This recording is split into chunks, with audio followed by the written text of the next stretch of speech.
മറ്റ് രാജ്യങ്ങളെ പോലെ യുകെയും കുടിയേറ്റ നിയമങ്ങൾ മാറ്റിക്കൊണ്ടിരിക്കുകയാണ്. ഇനി യുകെയിലേക്ക് പോകാൻ കുറച്ച് ബുദ്ധിമുട്ടുകൾ നേരിടേണ്ടി വരും. യുകെയുടെ നെറ്റ് മൈഗ്രേഷൻ കുറയ്ക്കുന്നതിന്റെ ഭാഗമായി രാജ്യത്ത് മൊത്തമായി അഴിച്ചുപണി നടത്താനാണ് പ്രധാനമന്ത്രി തീരുമാനിച്ചിരിക്കുന്നത്. ഇനി ഇംഗ്ലീഷ് സംസാരിക്കാൻ അറിയാത്ത കുടിയേറ്റക്കാർക്ക് യുകെയിലേക്ക് വരാൻ സാധിക്കില്ല. നേരത്തെ ഇംഗ്ലീഷ് ഭാഷാ പരിജ്ഞാനം യുകെയിലേക്ക് വരാൻ ഒരു മാനദണ്ഡമായിരുന്നു.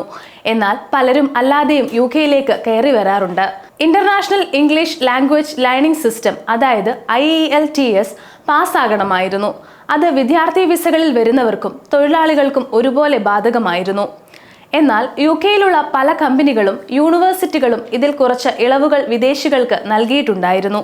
എന്നാൽ ഇനി അത് നടക്കില്ല. UK വിസ ലഭിക്കണമെങ്കിൽ ഇംഗ്ലീഷ് ഭാഷാ മാനദണ്ഡങ്ങൾ കൃത്യമായി പാലിക്കണം. പലരും IELTS ഇല്ലാതെ യുകെയിലേക്ക് വന്നിട്ടുണ്ട്, ഇനിയും വരാൻ ശ്രമിക്കുകയും ചെയ്യും എന്ന് ഒരു ഉദ്യോഗസ്ഥൻ പറഞ്ഞു. ഇങ്ങനെ കയറി വരുന്ന പലർക്കും ഇംഗ്ലീഷ് സംസാരിക്കാൻ ബുദ്ധിമുട്ടുകൾ നേരിടുന്നതായി മനസ്സിലാകുന്നുണ്ട് എന്നും അദ്ദേഹം കൂട്ടിച്ചേർത്തു. ഇനി യുകെയിലേക്ക് വരാൻ വിസ ലഭിക്കണമെങ്കിൽ കർശനമായ ഇംഗ്ലീഷ് ഭാഷാ ആവശ്യകതകൾ ഏർപ്പെടുത്തുമെന്ന് UK പ്രധാനമന്ത്രി പറഞ്ഞു.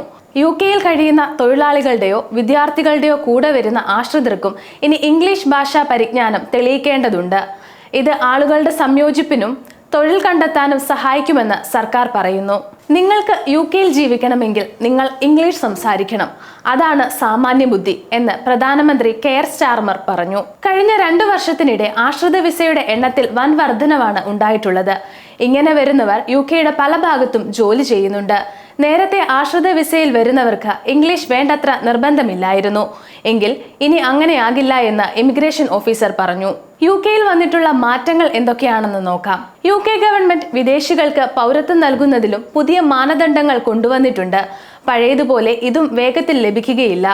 നേരത്തെ മിക്ക കുടിയേറ്റക്കാർക്കും യുകെയിൽ 5 വർഷം താമസിച്ചതിന് ശേഷം UK പൗരത്വത്തിന് അപേക്ഷിക്കാമായിരുന്നു. എന്നാൽ പുതിയ പദ്ധതി പ്രകാരം പൗരത്വം ലഭിക്കണമെങ്കിൽ അപേക്ഷകൻ അപേക്ഷിക്കുന്നതിന് മുൻപ് 10 വർഷം യുകെയിൽ താമസിക്കണം. നിലവിലെ 5 വർഷം എന്നുള്ളത് 10 വർഷത്തേക്ക് സർക്കാർ ഉയർത്തിയിട്ടുണ്ട്. സംഭാവന അടിസ്ഥാനമാക്കിയുള്ള പൗരത്വ മാതൃക എന്ന് വിളിക്കപ്പെടുന്ന ഒരു പുതിയ ആശയത്തിന്റെ ഭാഗമാണിത്. അതായത് പൗരത്വത്തിന് മുമ്പ് ആളുകൾ രാജ്യത്തിന് സംഭാവന നൽകിയിട്ടുണ്ടെന്ന് തെളിയിക്കേണ്ടതുണ്ട്. ഉദാഹരണത്തിന് ജോലി ചെയ്യുക, നികുതി അടയ്ക്കുക, അല്ലെങ്കിൽ സമൂഹത്തെ സഹായിക്കുക എന്നീ കാര്യങ്ങൾ ഇവർ ചെയ്തിരിക്കണം. എന്നാൽ ചില വകുപ്പുകളിൽ ജോലി ചെയ്യുന്നവർക്ക് മന്ത്രാലയം ഇളവ് നൽകിയിട്ടുണ്ട്. അങ്ങനെ വരുന്നവർക്ക് പൗരത്വം ലഭിക്കാൻ 10 വർഷം കാത്തിരിക്കേണ്ടി വരില്ല. യുകെയുടെ സമ്പദ് വ്യവസ്ഥയെ സഹായിക്കുന്ന തരത്തിൽ സംഭാവനകൾ നൽകുന്ന നഴ്സുമാർ, ഡോക്ടർമാർ, എഞ്ചിനീയർമാർ, ആർട്ടിഫിഷ്യൽ ഇന്റലിജൻസ് മേഖലയിൽ ജോലി ചെയ്യുന്നവർ ഇതിൽ ഉൾപ്പെടും. നിലവിൽ യുകെയിലേക്ക് വരുന്ന കുടിയേറ്റക്കാരുടെ എണ്ണത്തിൽ വർധനവ് കാണിക്കുന്നത് കൊണ്ട് തന്നെ ഓരോ വർഷവും ഇത് കുറയ്ക്കാനുള്ള നടപടികൾ സർക്കാർ ചെയ്യും. കുടിയേറ്റം കുറയ്ക്കുന്നതിന്റെ ഭാഗമായി പരിചരണ മേഖലകളിലും സർക്കാർ മാറ്റം കൊണ്ടുവന്നിട്ടുണ്ട്. 2028 വരെ വിദേശ പരിചരണ തൊഴിലാളികളെ റിക്രൂട്ട്മെന്റ് ചെയ്യുന്നത് അവസാനിപ്പിക്കാനാണ് സർക്കാർ പദ്ധതി ഒരുക്കുന്നത്. കുടിയേറ്റം വെട്ടിക്കുറയ്ക്കലിന്റെ ഭാഗമായി സർക്കാർ എല്ലാ മേഖലകളെയും ലക്ഷ്യം വെക്കുന്നുണ്ട്. ഇന്ത്യയിൽ നിന്നുള്ള ആളുകളാണ് പരിചരണ മേഖലയിൽ കൂടുതലായി ജോലി ചെയ്യുന്നത്. അങ്ങനെ വരുമ്പോൾ പുതിയ മാറ്റങ്ങൾ ഇന്ത്യക്കാരെയും ബാധിക്കും. അതുപോലെ തൊഴിലാളി വിസയ്ക്കുള്ള ചിലവ് വർദ്ധിപ്പിക്കാൻ സർക്കാർ പദ്ധതി ഒരുക്കുന്നുണ്ട്. വിദഗ്ധ തൊഴിലാളി വിസ ഉപയോഗിച്ച് മറ്റ് രാജ്യങ്ങളിൽ നിന്നുള്ള തൊഴിലാളികളെ നിയമിക്കുന്ന കമ്പനികൾക്ക് ചെലവ് വർദ്ധിപ്പിക്കാൻ UK സർക്കാർ ഒരുങ്ങുന്നു എന്ന വാർത്തകളും പുറത്തു വരുന്നുണ്ട്. നിലവിൽ വലിയ കമ്പനികൾ ഒരു തൊഴിലാളിക്ക് പ്രതിവർഷം 1000 പൗണ്ടും ചെറിയ കമ്പനികൾ ഒരു തൊഴിലാളിക്ക് പ്രതിവർഷം 364 പൗണ്ടും ഇമിഗ്രേഷൻ സ്കിൽസ് ചാർജായി നൽകുന്നു. എന്നാൽ ഇത് 32% വർദ്ധിപ്പിക്കാനാണ് സർക്കാർ തീരുമാനിച്ചിരിക്കുന്നത്. വിദേശത്ത് നിന്ന് തൊഴിലാളികളെ കൊണ്ടുവരുന്നതിന് പകരം UK പൗരന്മാർക്ക് തൊഴിൽ നൽകാൻ കമ്പനികളെ പ്രോത്സാഹിപ്പിക്കുകയാണ് ഈ അധിക ചെലവ് ഏർപ്പെടുത്തിയിരിക്കുന്നത് കൊണ്ട് ഉദ്ദേശിച്ചിരിക്കുന്നത്. അതുപോലെ വിദ്യാർത്ഥികൾക്കും UK പണി നൽകിയിട്ടുണ്ട്.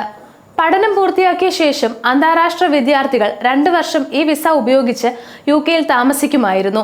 എന്നാൽ 2 വർഷം എന്നുള്ളത് 18 മാസമായി മന്ത്രാലയം കുറച്ചു.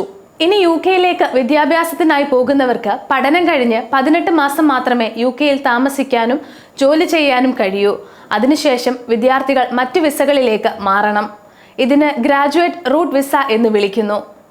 ഇന്ത്യ, ചൈന, ഫിലിപ്പീൻസ് തുടങ്ങിയ രാജ്യങ്ങളിൽ നിന്നുള്ള വിദ്യാർത്ഥികളാണ് യുകെയിലേക്ക് പഠനത്തിന് എത്തുന്നതിൽ കൂടുതലും. പുതിയ മാറ്റങ്ങൾ അവതരിപ്പിക്കുമ്പോൾ ഇത് വരും വർഷങ്ങളിൽ യുകെയിലേക്ക് പോകാൻ ഇരിക്കുന്നവരെയും ബാധിക്കും.